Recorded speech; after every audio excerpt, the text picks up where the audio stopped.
हरियाणा में चुनाव से पहले ही कांग्रेस की बढ़ती मुश्किलें, क्योंकि पार्टी के अंदर चल रही गुटबाजी अब फ्रंट फुट पर दिखाई दे रही है, खुलकर सामने आ रही है। सांसद और कांग्रेस वर्किंग कमेटी की सदस्य कुमारी शैलजा फिलहाल कांग्रेस नेतृत्व से खफा हैं, नाराज हैं। इसके कारण शैलजा चुनाव अभियान से दूरी बनाते हुए दिखाई पड़ रही हैं।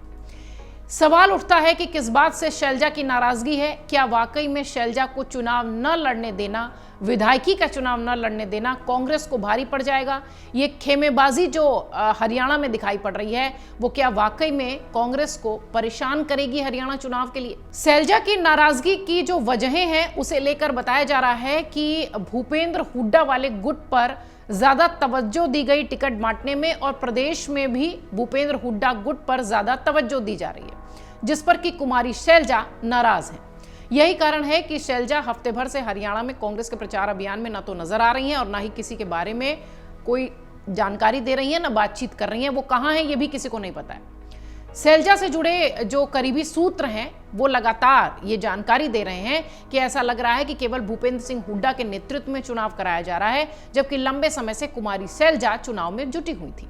इस बीच पूर्व मुख्यमंत्री और पार्टी के सीनियर नेता भूपेंद्र सिंह हुड्डा ने राज्य में सीएम फेस को लेकर बड़ा बयान दिया है और पार्टी में गुटबाजी के आरोपों को भी सिरे से खारिज किया है।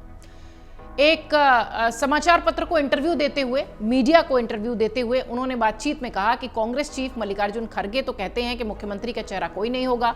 हालांकि कुमारी शैलजा और रणदीप सुरजेवाला भी दावेदार हैं। भूपेंद्र सिंह हुड्डा का इस पर जवाब आता है कि कांग्रेस की पद्धति है, एमएलए बनेंगे जिनका ओपिनियन जानना जाएगा, कांग्रेस हाईकमान उसके बाद फैसला लेगा। मैं भी दावेदार हूं, इसलिए चुनाव लड़ रहा हूं। हालांकि भूपेंद्र सिंह हुड्डा ये भी बोले कि दावेदार और भी हो सकते हैं, जरूरी नहीं कि एमएलए ही मुख्यमंत्री बने। दूसरा कारण जो कि शैलजा की नाराजगी का बताया जा रहा है वो ये कि कांग्रेस में गुटबाजी टिकट बंटवारे में भी देखने को मिली है। हुड्डा और पार्टी के प्रदेश अध्यक्ष उदय भान ने टिकट वितरण में बड़ी भूमिका निभाई थी। वहीं शैलजा ने भी उनके समर्थक नेताओं के लिए टिकट लेने की कोशिश की थी। उम्मीदवारों के चयन के दौरान कुछ सीटों पर मतभेद भी थे, जिसके चलते खासतौर से उकलाना और नारनौंद विधानसभा क्षेत्र के चलते लिस्ट में भी देरी हुई। इधर गृह क्षेत्र होने के कारण शैलजा उकलाना क्षेत्र में अपने पसंद के उम्मीदवार को उतारना चाहती थी। इस बात की भी जानकारी वो पहले से ही सार्वजनिक तौर पर दे चुकी थी। कांग्रेस के नेता डॉक्टर अजय चौधरी के लिए टिकट की भी वो मांग करेंगी, ऐसी बात थी। सूत्रों का ये कहना है कि शैलजा हिसार, फतेहाबाद और अबंजा जिले की 10-11 सीटों पर अपने समर्थक उम्मीदवारों को टिकट दिलाने में सफल हुई, लेकिन बाकी जगहों पर नहीं। कांग्रेस में गुटबाजी से जुड़े सवाल पर कांग्रेस के नेता भूपेंद्र सिंह हुड्डा ने बताया कि गुटबाजी तो हमारे यहां है ही नहीं। 2500 आवेदकों में से 20 खड़े हो गए, जिनमें से कि 2-4 ही प्रमुख हैं। अब रह गए 20, तो क्या ही फर्क पड़ता है?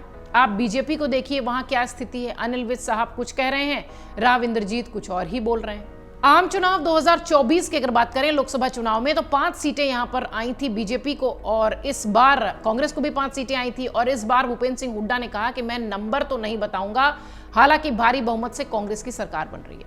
आज मान लो कि कोई नंबर कह दूंगा और कल कुछ और आंकड़ा आ जाएगा, तो फिर क्या होगा?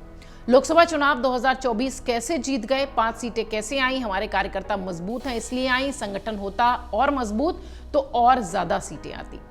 हरियाणा में चुनाव से पहले ही कांग्रेस की मुश्किलें बढ़ती दिखाई पड़ रही हैं। पार्टी के अंदर ही गुटबाजी है, इसमें कोई संदेह नहीं है। सांसद और कांग्रेस वर्किंग कमेटी के सदस्य कुमारी शैलजा फिलहाल कांग्रेस नेतृत्व से नाराज चल रही हैं।